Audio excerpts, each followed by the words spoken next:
Jared, the 20-year recovering sex addict. 20-year recovering abusive sex addict. How's everyone doing out there? I had to take the glasses off for this. I can see the indentation. Hopefully that's not too bad. Y'all know where I'm at. You know I'm at the dock. Hold on. Let me get up and close and personal with y'all.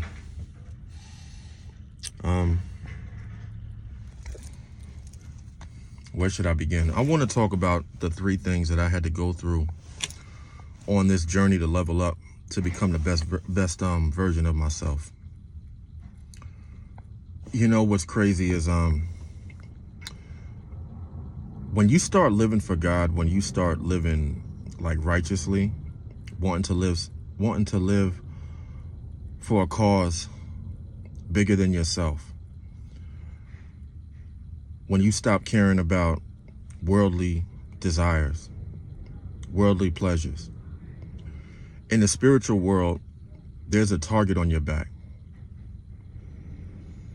You know, in my ignorance, I thought that things become easier when I start believing in the Bible, when I stop sinning, when I broke free from addiction. Oh no, the devil sends his minions your way.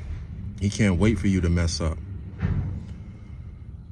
That target forms and your journey begins. So the first thing I had to go through was monumental hardship, monumental problems. I mean, obstacle after obstacle after obstacle after obstacle. I mean, problem after problem after problem.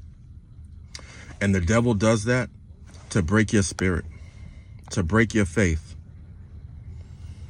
to break your concentration, to break your walk, to see how bad you really want it. I thought things get easier, but no, the journey begins, it gets harder. I wasn't aware of that. The second thing I had to go through, and this one's a little bit more deceptive, that's pride. The sin of pride. I used to walk around with my Bible, had everyone, I didn't attempt to hide it, is what I'm saying. My righteousness, it filled the room, you know? And if you're not careful, you have an air of superiority about you, and it rubs people the wrong way. But unbeknownst to me, pride starts to take hold. And it's not that you begin to judge others. It's the fact, the way that you carry yourself, it rubs people the wrong way. And you can't begin to lead people to Christ when you're sitting there thinking that you're above everyone else because, oh, I don't live like that. You know, I do this and I do that, but I was once them. So if you're not careful, what I mean to say is you got to be humble. And I wasn't. And since I wasn't, pride took over. The third thing I had to go through, lust, temptation, living sexually immoral.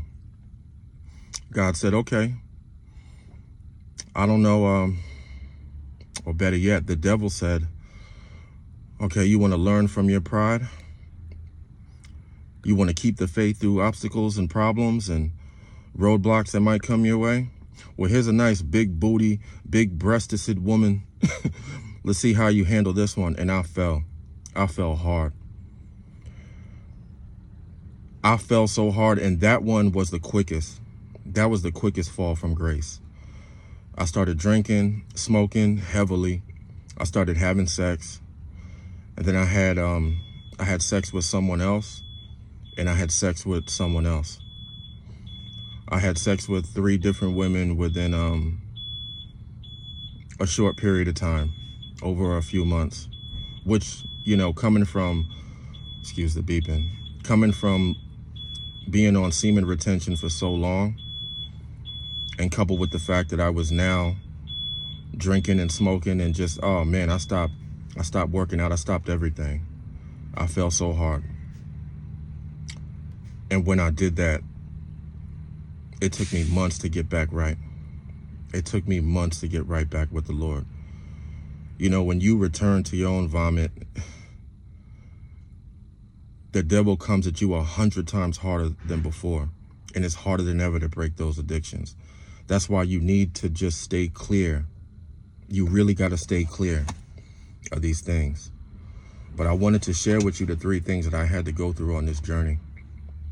The 3 things that I had to overcome. And best believe when you live for God, when you choose to walk a higher path, these obstacles might come for you too. I'm not saying that living sexually immoral was the greatest obstacle, will be the greatest obstacle for you. But if you're not careful, trust me, the devil knows your weaknesses and he'll strategize to break you. You gotta be aware, you gotta be careful. It's Jared, the 20-year recovering sex addict, 20-year recovering abusive sex addict. As always, like I said, no filters, no edits, no redos, off the cuff. I had to get up close and personal on this one. You know my name, you know my slogan. Discernment over delusion, live and stand for something greater than one's own self-gratification. Man, I love y'all.